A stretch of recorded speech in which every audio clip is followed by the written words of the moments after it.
Tonight we follow Sandra Mitchell. This natural-born humanitarian serves not only the local, but national and international community. Colleagues say she is inspiring and a breath of fresh air. Sandra Mitchell, Sandy, is the Executive Director of YMCA's International Branch. This is a woman who is enthusiastically motivating students around the globe, and for that we call her our Person of the Week. I oversee the branch, which is the International YMCA. Ultimately, it's to make the organization function at our highest capability and best to serve our participants. Sandra Mitchell is the Executive Director of YMCA's International Branch. Her territory is the global community. She works with the United Nations on global youth issues. At an organization, an international organization like the UN, which is also international. In that sense, we can speak the same language about the issues that affect people from one country to another, and we can offer an outlet.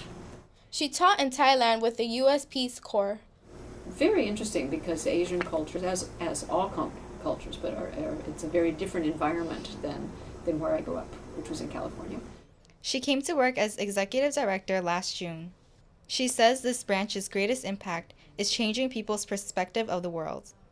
My main goal is that we run the highest quality programs that we can for all of our participants and all of our hosts, so that the participants truly gain personally, professionally, in terms of their outlook, and that we do it in a financially viable way. The International Camp Counselor program is offered at this branch.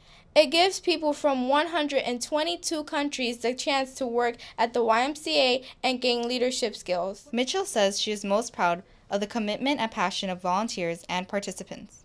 It is such an opportunity for all of them.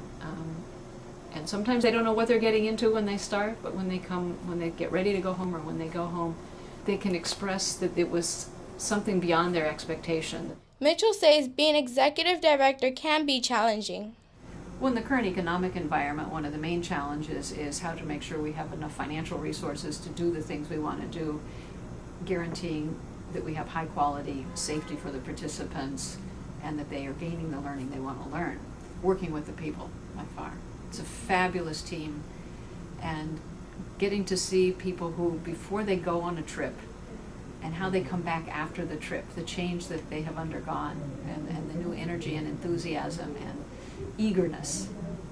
Director of International Programs, Amaryllis Solar, worked at the branch for 20 years. Obviously, a vast experience from other areas of things that are applicable to what we do, and have set a very great vision for us for things that we want to do now and what we want to look like in the future. So we're all very fortunate to have her as our leader, and we're excited about the things that we know we will accomplish. Associate Director Rita Marcus worked at the branch for 9 years. Having Sandy here brought in our outlook a little bit, and even more, and her experience that she brings not only from the UN but with other institutions has actually helped us cultivate relationships with those institutions overseas, and she's been a great asset in helping me develop new contacts in many countries. She is dedicated to improving the international community. And so we choose Sandy Mitchell as our Person of the Week, a true global giver.